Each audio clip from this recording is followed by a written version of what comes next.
Sawmill, driving home, stuck in stop and go traffic with our Tesla on autopilot.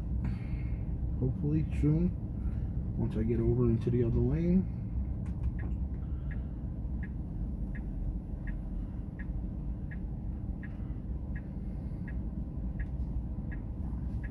This is version 40.4, just received last night. As you can see, the GPS really doesn't tell us there's traffic, so I don't know what's going on. I guess it's kind of showing traffic, but not like this, that's for sure. Got a Model X up there, if you can see it. I see it.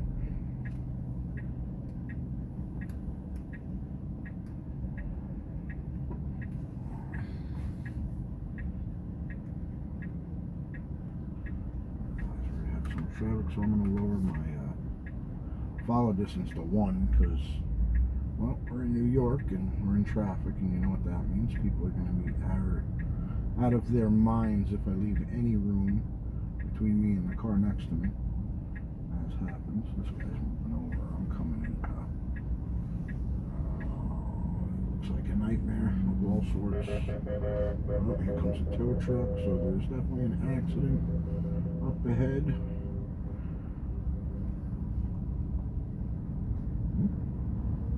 He almost hit the sign.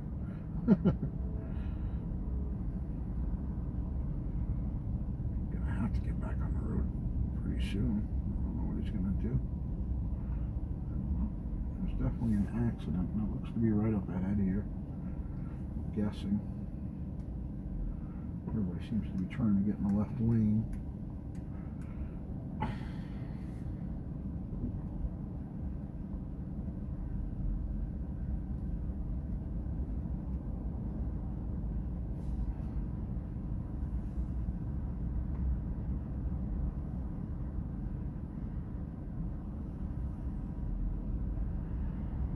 Okay, so now we're going to engage autopilot.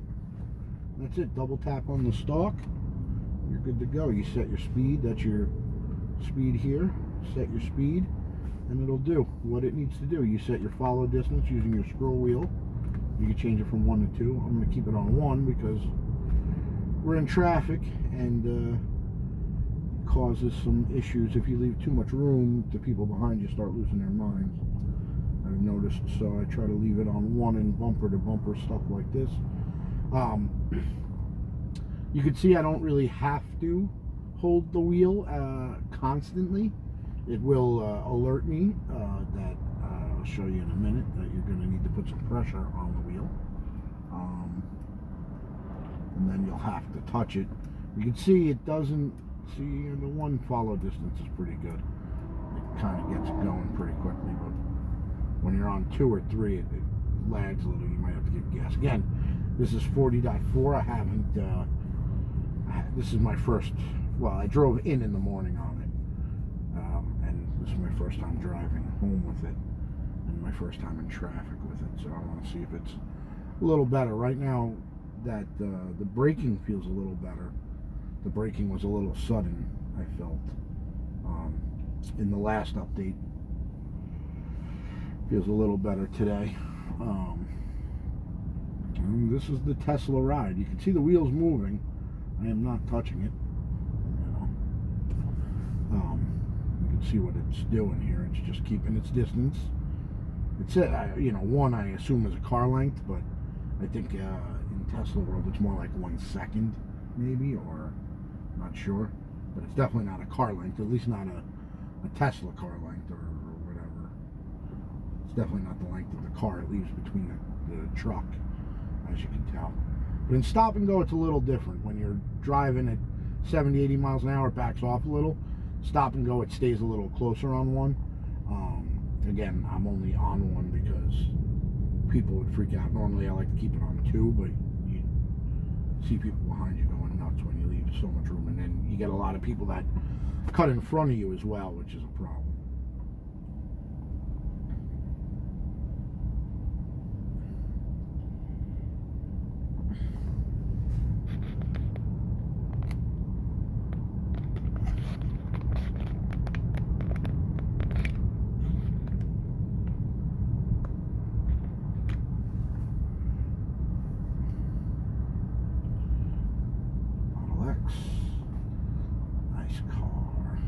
the Model X.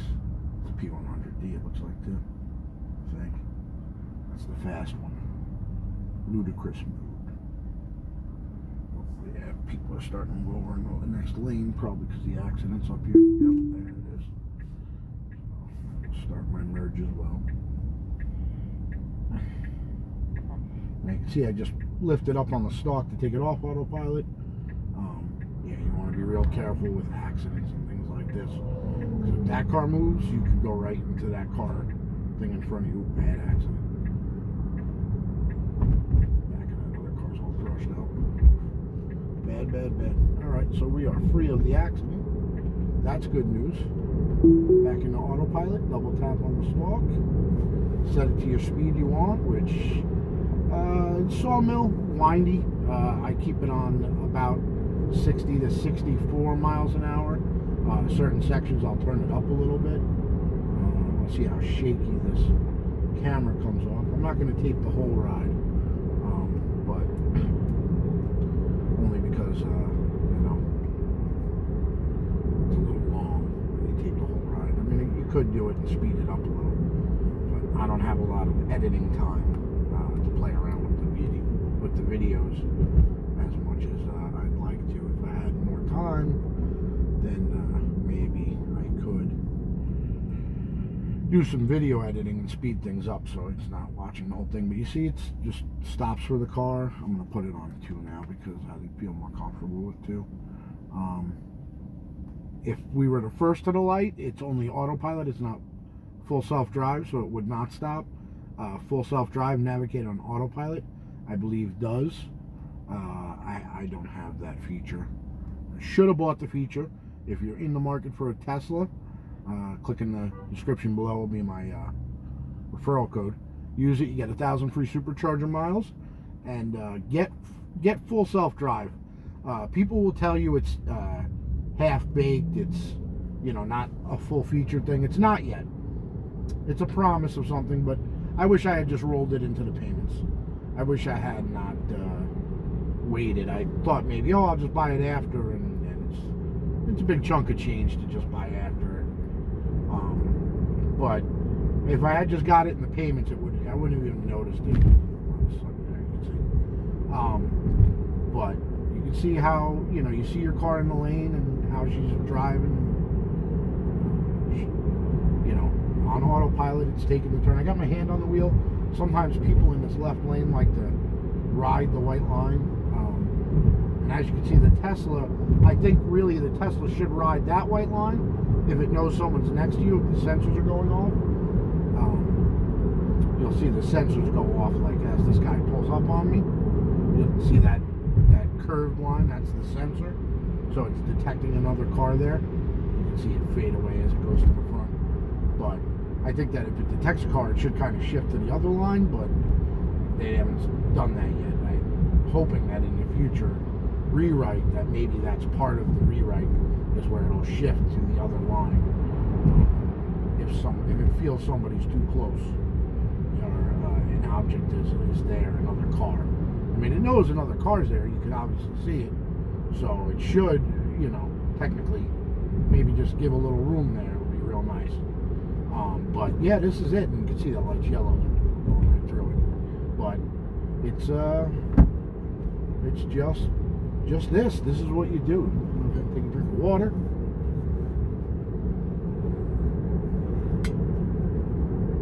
As you can tell, this lane's kind of going slow. So if I had full self-drive, I could put this blinker on, and it would shift lanes for me. Because I don't have full self-drive, I have to disengage, move over into the lane, pass wherever I'm passing, or just drive manually for a quick minute, and then move back in, and then you could reset, re-engage your autopilot. Personally, I don't like this corner. It does do it, but I get freaked out just because you're so close to this guardrail here, so I don't do it. That's my personal, people will say, oh, full self-drive sucks, but yeah, you can't set it to 70 and go down a road like this. gotta be realistic with what you want it to drive. In my testing, I've done 30,000 miles in this car now. The 64 on this road is adequate. It'll keep it really where you want to be. If you crank it up to 72 or 70, it's gonna skirt that line, and the people in the lane next to you are gonna start losing their minds. So I keep it at 64. You still get a few people that, don't give room and whatnot, but that's always going to be the way it is. Oh, whoa! You saw that. I almost saw that. Whoo, that was close. That guy was close. Getting all kinds of crazy video today. My gosh. So you can see it's, again, slowing down. So I'm just going to go around this guy because whatever he's doing. And if you want to get a feel for the acceleration there, show you a little something of that. That's not much. I didn't floor it or anything. I just gave it a little oomph, but a little half bump. But she's quick. She's fast. This Tesla's, it's like 5 seconds or so, 0 to 60, and they do top out like, as you get into 70, but I still feel like the acceleration at 70 is much better than any car I would have been driving. I mean, I always drove a 4-cylinder Honda or, equivalent car. At the most, I had a Mustang V8, but it was an older one, a 250 horsepower, and that had a lot of pull to it, but nothing like this. And at the higher end, I had an automatic on that one, unfortunately, so once you got into higher speeds, it didn't have as much torque. But this thing has torque like you wouldn't believe. It's quick. Snaps your head back. And this is the SR Plus 2019 model. This is the cheapest model and the lowest amount of acceleration. But I mean, it's still fine for me now. You can see the cars have stopped up ahead. I get a little nervous. I just scroll my wheel down just to give it a little added slowdown, but it knows it will slow down. I guess eventually you trust it. With any system, you got to get used to it for a while. It's a little weird because it does. I've had more of my problem has been braking, or going rather than braking, which is good. It is cautious and sometimes can brake for no reason. I get it very rarely anymore. Used to be a lot more often last year. This year it's a lot less. It doesn't happen as much, but it does happen. So I kind of drive with my foot hovered over the gas pedal, whereas you would think if the car was driving itself, you'd have your foot hovered over the brake. But I kind of keep it over the gas. Now you can see here it's telling me apply turning force to the wheel, and it'll start alerting me. It gives you a visual cue, and then eventually it's going to tell me it's going to start beeping at me. You'll see here it'll take a minute. There it goes. So now it's beeping. If I touch the wheel, I give it a little jerk. Not a jerk, just a little pressure. It goes away and we continue on. If I don't do that, it'll start going nuts, and it will start to slow down gradually. And it will come to a stop if you don't do that. So if you're not awake every 2 minutes or 3 minutes, it will yell at you. So you got to be a little bit cautious. We got a Model 3 coming up on our left, maybe another Model 3. Slow it down a hair, coming through this turn. Just cautious. No, he's not waving. No waves. Don't get a wave. What happened, Tesla? Come on, we're a team here. Alright, so again, we've got a lot of brake in this lane, so we're going to move over, engage, turn it back up to 64 because we want to get past these fools that are hitting the brakes for no reason. Seems to be the guy up there. Now you can see it's driving itself. I mean, you can see the wheel moving. That's what I was trying to get with this camera shot. Hopefully it doesn't come out too shaky. But you can see the wheel moving. This is a Sawmill in Westchester, New York. On autopilot. Again, I prefer 64 miles an hour. You could turn it up to 66. There are a couple of spots, like this upcoming corner, where I feel like it slides that way. You'll see it. Watch when it comes in the turn. See how it's over on the white line? So I don't really like that. I especially don't like it when cars next to me. So I take over control. Now you can see I took over control just by grabbing the wheel there and giving it enough force to knock it out of autopilot. It's a jerky move a little bit, but it is not that bad. And actually that one felt pretty smooth. So I don't know if there was an update. This last update felt a little better. But you could see where, you know, like this turn here, it doesn't. No one's on my left, so I'm going to let it do it. I usually slow down to 60 in this turn, and you'll see why in a minute. See how it jerks over to the left? And you can see the steering wheel is, you know, Tesla, they need to learn how to let off a little. I don't know why. I understand I set it for 64, but if you know you're coming through a turn and your angle is, you know, 3 degrees and you're, you know, the posted sign, whatever, I wish it would, like, let off the gas a little. Slow it down 2-3 miles an hour. Like, I keep scrolling the wheel, but I'm doing that. I don't think Tesla is picking that up yet. Whereas if I'm doing 64 and I slow it down to 60, that's because I'm kind of feeling that 64 is not adequate through that turn. Now, I was kind of thinking that the autopilot system with the neural net would learn that over time. You can see this guy's pulling in, so I'm going to jam the brakes here because he just doesn't care. Even though he's got a mile of room over there, and he could have ran another mile and picked up the pace, now he just cuts out in front of you. Well, whatever. So, this is what people do on the Sawmill. For some reason, that Mount Kisco exit is ridiculous. They put a whole new entryway into that thing. It's a mile long. It's good. It's great. But nobody uses it. They come onto that ramp and they slide over like it's the tight, like it's like this one, where it only gives you 50 feet of room, you know. So, but yeah, I would have thought the neural net would have picked up on these things and made these adjustments where, like, I step off the gas there, or even in a manual drive, someone might step off a hair in that turn. I would have thought the neural net would start picking that up. So it hasn't yet. I was hoping it would. I am optimistic about the future, so hopefully they'll figure that out and take the 100 people driving on autopilot and see that, like, you know, this guy scrolling is down. He's slowing down to 60 for this turn.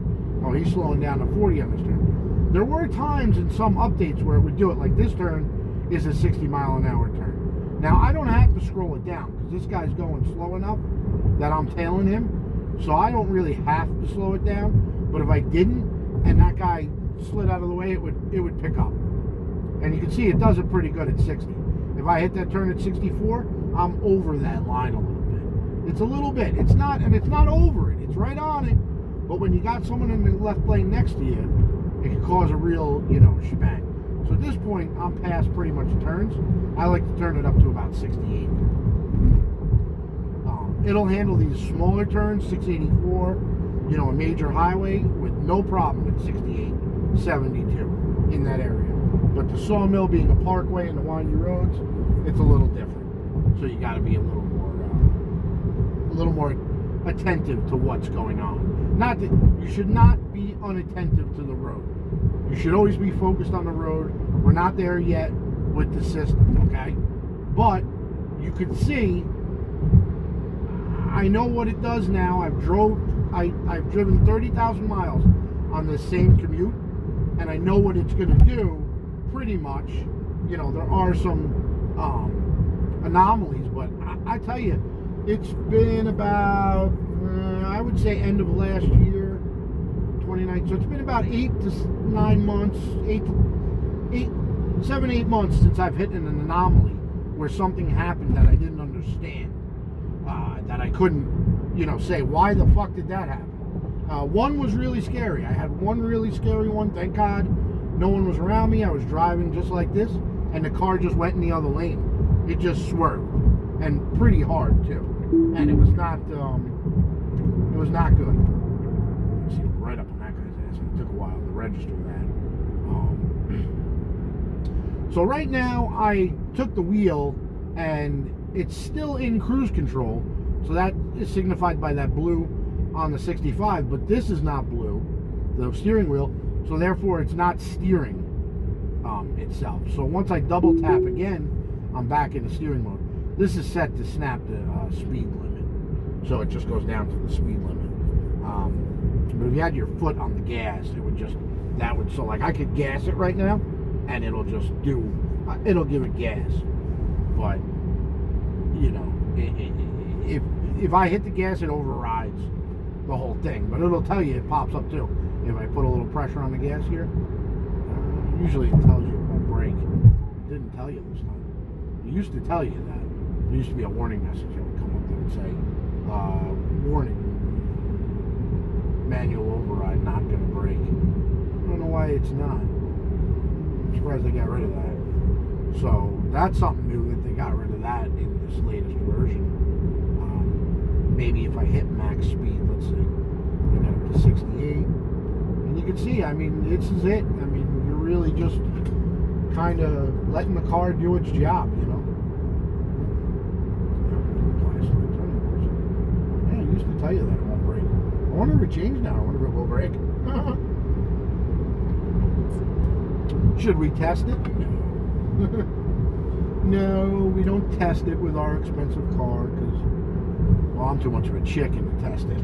Because I love this car and I don't want nothing to happen to it. I need to keep this car pristine. But this is 684. You can see it's 68. I usually set it to 70. As far as range, you know, everybody's always worried about range, and it is a thing. You can see I use percentage.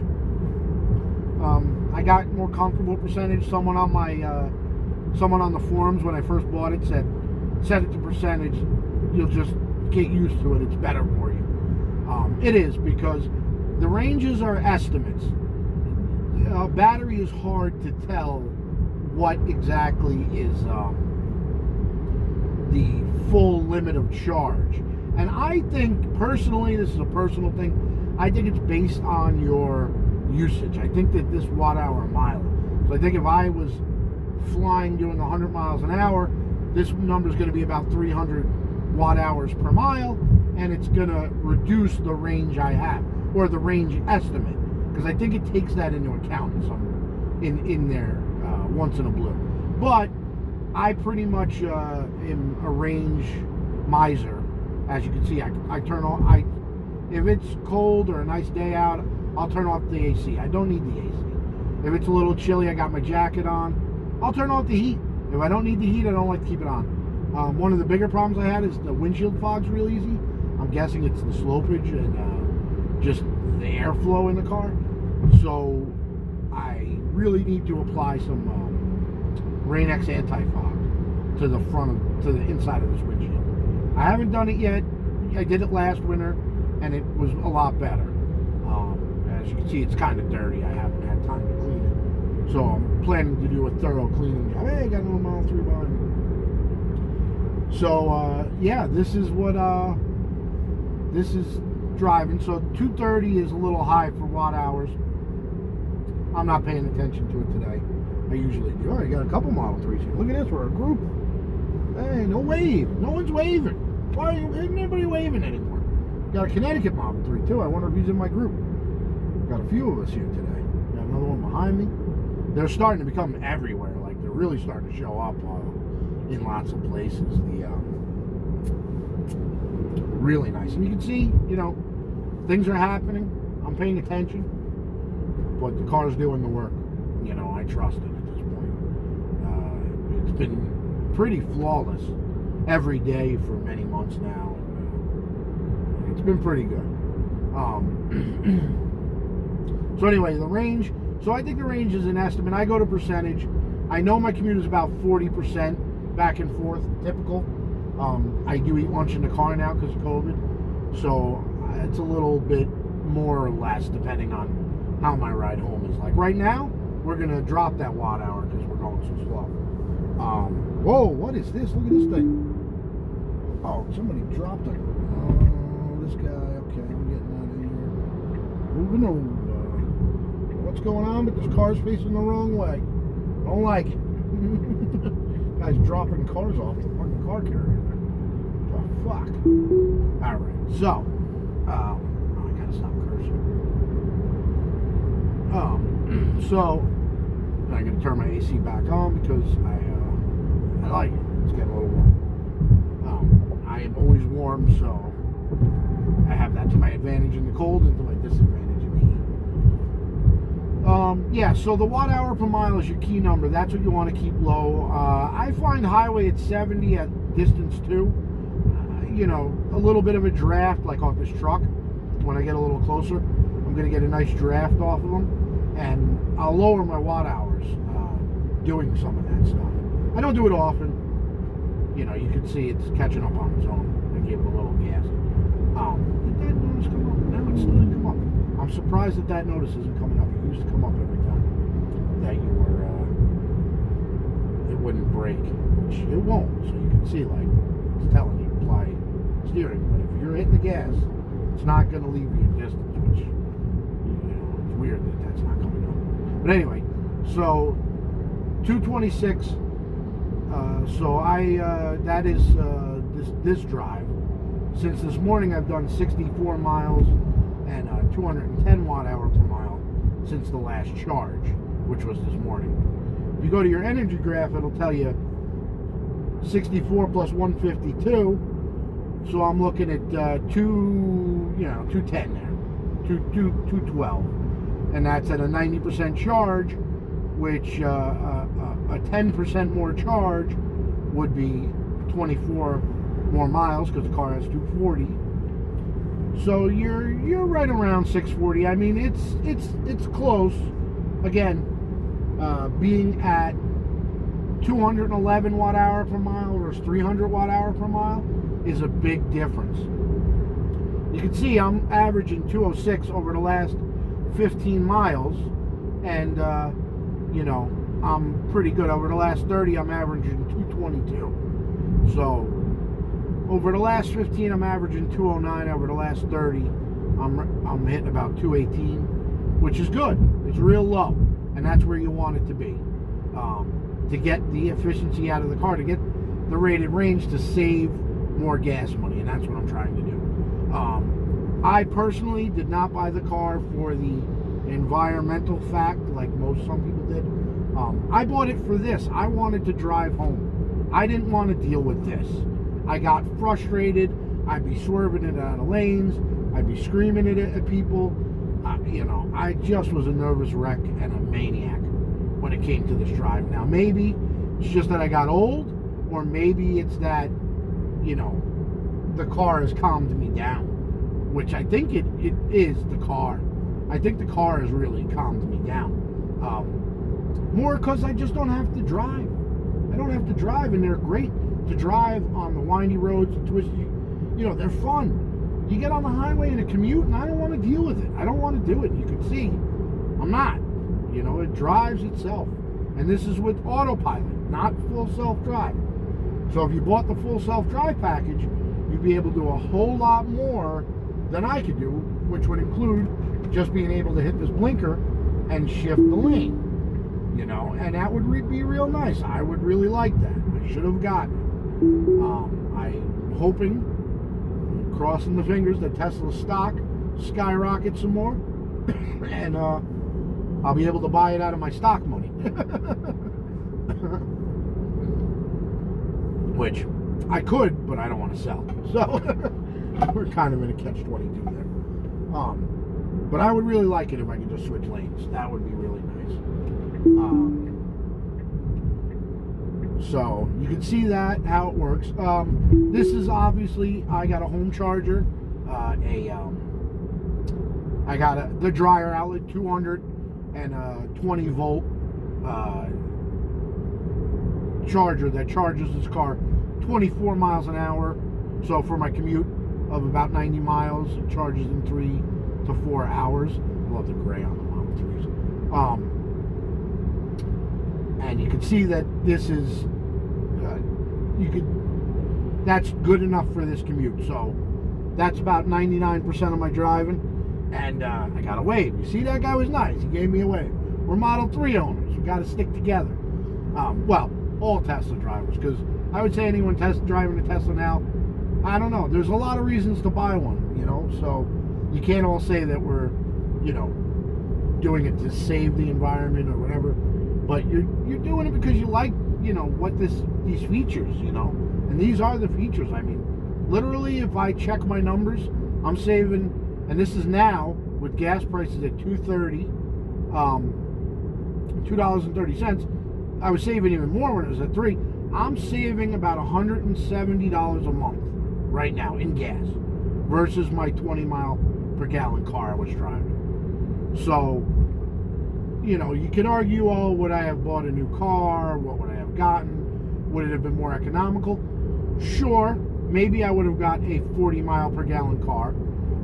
But I never really bought new cars. I always bought old used cars. So the chances that I would have got 40 are pretty slim. I probably would have got 30, maybe, you know, depending on what I bought.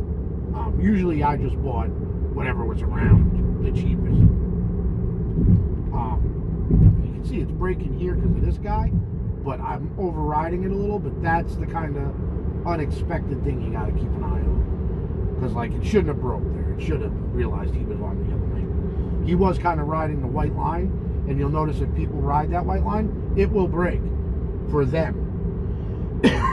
So, that sometimes will happen. Now, here we're hitting the end of 684.22. I scroll it down because it doesn't scroll down sometimes on its own. Like now it's not. I scroll it down to about 58. You got to be cautious here because people make this left and you'll want to get over to the right and go around them. But that doesn't seem to be a problem today. And you can see it's going to do it. Again, autopilot beta, not made for these streets yet. You know, autopilot at all, probably full self-driving eventually, but this is beta. So now, as an owner, as a conscious driver of a Tesla, you should say, okay, I know this is beta, so I've got to be much more attentive to this process. You know, it all comes with part of having the car. Ooh, and you see it? I don't know if you felt it. I felt it.